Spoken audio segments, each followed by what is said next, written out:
নমস্কার। আজকে আমরা উচ্চ মাধ্যমিক 2016 সালের ছোট প্রশ্নের উত্তরগুলো আলোচনা করব।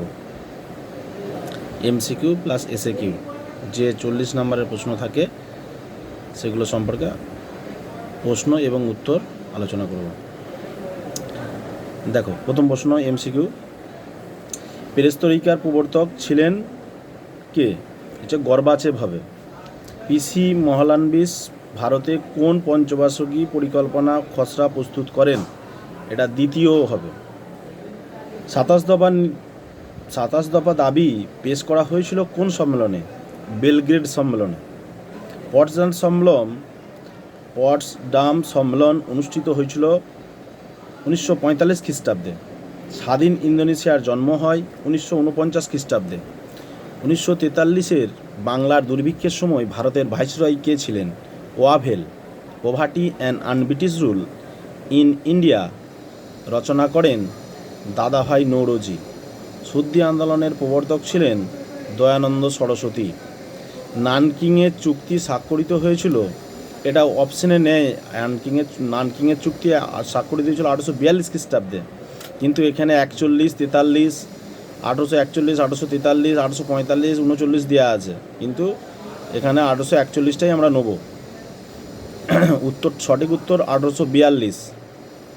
ভারতের কোন রাজ্যে প্রথম ইংরেজরা রাজনৈতিক আধিপত্য প্রতিষ্ঠা করে? এটা গুজরাট হবে। পর্তুগিজরা ব্ল্যাক গোল্ড বলতো গোলমরিচকে। সব ইতিহাসই সমকালীন ইতিহাস, এটি কার উক্তি? এটা ক্রোচের উক্তি। ভারতের প্রথম পারমাণবিক শক্তি কমিশনের চেয়ারম্যান ছিলেন হোমি জাহাঙ্গীর ভাবা। বাংলাদেশ স্বাধীনতা লাভ করে ড্যাশ খ্রিস্টাব্দে? 1971 খ্রিস্টাব্দে। জিওনিস্টদের সংগঠনের সভাপতি ছিলেন ডক্টর ওয়াইজম্যান। 1949 খ্রিস্টাব্দে সোভিয়েত বিরোধী যে সামরিক চুক্তিজোট গঠিত হয়েছিল সেটা হলো ন্যাটো, যার full form north Atlantic treaty organization. North Atlantic treaty organization. British ভারতের শেষ ভাইসরয় ছিলেন লর্ড মাউন্টব্যাটেন। এবার ডান দিক বাম দিক আছে। স্তম্ভ 1, ঋণ বিদ্রোহ, এটা 1946 হবে। ক্রিপস মিশন 1942 হবে। লিন নির্গ প্রস্তাব 1940 হবে। আজাদ হিন্দ সরকার প্রতিষ্ঠা 1943। তার মানে অপশন সি এরটা হচ্ছে। মুসলিম লীগের কোন অধিবেশনে পাকিস্তান দাবি করা হয়? উত্তরটা হচ্ছে লাহোর। রামমোহন রায়কে কে রাজা উপাধি দিয়েছিলেন? এটা মোগল সম্রাট দ্বিতীয় আকবর, নট বাহাদুর। মোগল সম্রাট দ্বিতীয় আকবর রামমোহনকে রাজা উপাধি দিয়েছিলেন। বর্তমান ভারত গ্রন্থটি রচনা করেন স্বামী বিবেকানন্দ। আবার স্তম্ভ আছে। ফারুকশিয়ারের ফরমান 1717, পিটের ভারত শাসন আইন 1784, রেগুলেটিং আইন 1773, কোম্পানি দেয়ানি লাভ 1765। মানে অপশন এরটা হচ্ছে।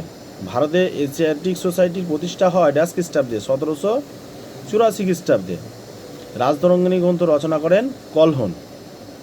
ব্যাস, এমসিকিউগুলো হয়ে গেল আমাদের 24টা। এরপর এসএকিউগুলো। আচ্ছা, দাঁতাত কি? উত্তরটা হচ্ছে দাঁতাত কথার অর্থ হলো উত্তেজনা প্রশমন।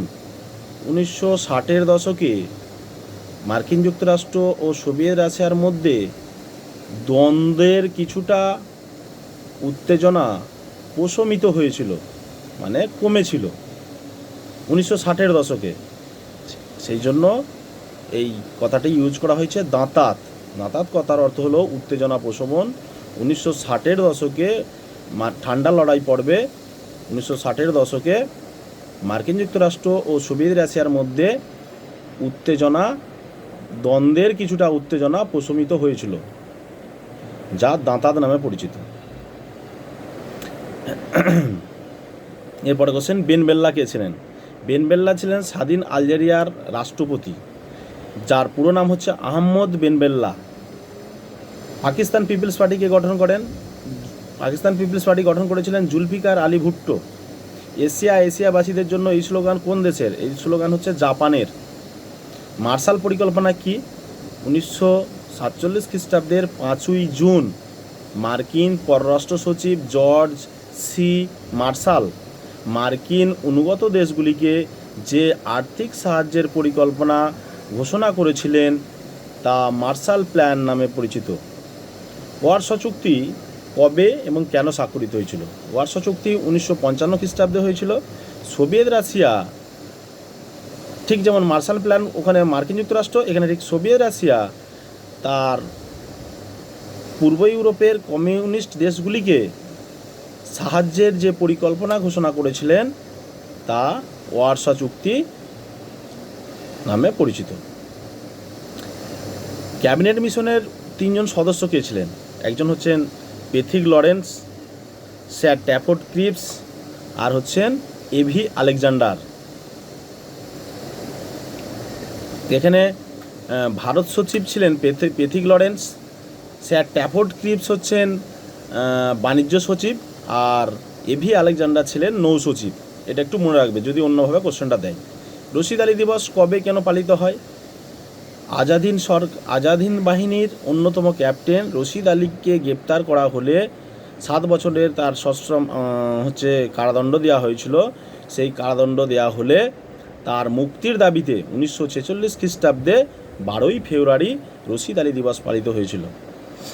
হোচিমিন কে ছিলেন? হোচিমিন ছিলেন ভিয়েতনামের কমিউনিস্ট একজন নেতা, যার নেতৃত্বে 1930 খ্রিস্টাব্দে ভিয়েতমিন ওয়ার্কার্স পার্টি প্রতিষ্ঠিত হয়, যেটা পরবর্তীকালে ভিয়েতমিন নামে পরিচিত।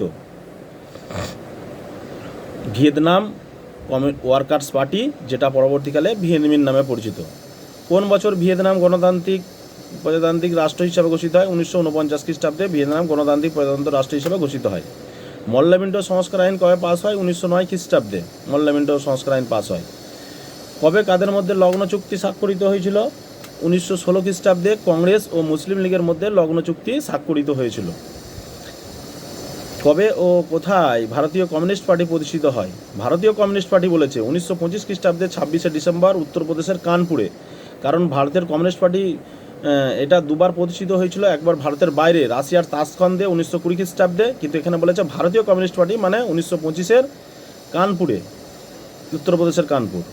কোন গভর্নর জেনারেল অ্যাংলিসিস্ট ওরিয়েন্টালিস্ট বিতর্কের অবসান ঘটান? এটা লর্ড উইলিয়াম বেন্টিং হবে। কবে এবং কেন স্যাডলার কমিশন গঠিত হয়? 1917 খ্রিস্টাব্দে স্যার মাইকেল স্যাডলারের নেতৃত্বে ভারতীয় শিক্ষার উন্নতিকল্পে স্যাডলার কমিশন গঠিত হয়েছিল।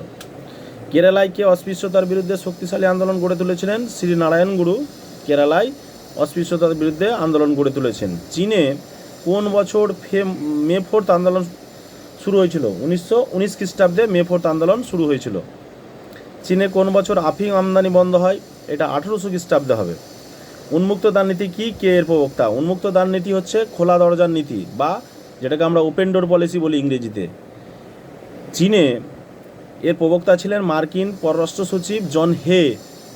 মার্কিন পররাষ্ট্র সচিব জন হে এর প্রবক্তা ছিলেন। চীনে বিদেশি বণিক গোষ্ঠী নেয় মার্কিন যুক্তরাষ্ট্রের বিদেশি বণিক গোষ্ঠীর অধিকৃত অঞ্চলে মার্কিন যুক্তরাষ্ট্রকে বাণিজ্যের সমান সুযোগ সুবিধা দিতে হবে, এই নীতিতে সে কথা বলা হয়েছিল। সাহুকার কারদের বলা হতো। দাক্ষিণাত্যের বোম্বাই প্রেসিডেন্সিতে দরিদ্র কৃষকেরা সরকারকে যে খাজনা দিত, সেই খাজনা যে মহাজনদের কাছে উচ্চ হারে ঋণ নিত, সেই মহাজন সম্প্রদায়কে বলা হচ্ছে সাহুকার। সেই মহাজন সম্প্রদায়দের সাহুকার বলা হচ্ছে। আলীনগরের সন্ধি কত খ্রিস্টাব্দে কাদের মধ্যে স্বাক্ষরিত হয়? 1757 খ্রিস্টাব্দে 9ই ফেব্রুয়ারি নবাব সিরাজউদ্দৌলা ও ইংরেজদের মধ্যে আলীনগরের সন্ধি হয়েছিল।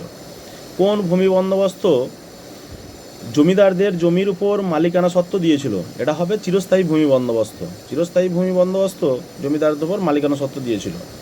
কে কবে পাঞ্জাব ব্রিটিশ সাম্রাজ্যভুক্ত করেন? লর্ড ডালহৌসি 1949 খ্রিস্টাব্দে পাঞ্জাবকে ব্রিটিশ সাম্রাজ্যভুক্ত করেছিলেন। মার্কেলটাইম বাদ বা এখানে ওইটাই দিয়েছে, মার্কেলটাইম বাদ কি? এটা অ্যাকচুয়ালি অবাধ বাণিজ্য নীতি, যেটা প্রবক্তা ছিলেন অ্যাডাম স্মিথ। তার ওয়েলথ অফ নেশনস পুরো গ্রন্থটা হচ্ছে an inquiry into the nature and the causes of the wealth of nations. আমরা দা থেকে ওখান থেকে গ্রন্থটা নিয়েছি। পুরো গ্রন্থটার নাম হচ্ছে ওইটা an inquiry into the nature and the causes of the wealth of nations. এই গ্রন্থে এর আলোচনা করা হয়েছে।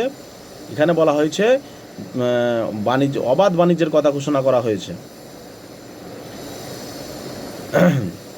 1612 খ্রিস্টাব্দে ভারতের কোথায় ইংরেজ বাণিজ্য কেন্দ্র স্থাপিত হয়? এটা হবে সুরাটে, যেটা গুজরাটে অবস্থিত। কোন ইউরোপীয় দেশ চীনের সঙ্গে প্রথম ব্যবসায়িক সম্পর্ক গড়ে তোলে? এটা পর্তুগাল হবে। পর্তুগাল প্রথম চীনের সঙ্গে বাণিজ্য গড়ে তুলেছিল। বৈদেশিক বাণিজ্যের জন্য চীনের কোন দুটি বন্দর সীমাবদ্ধ ছিল? একটা হচ্ছে ম্যাকাও বন্দর আর একটা হচ্ছে ক্যান্টন বন্দর। ধন্যবাদ।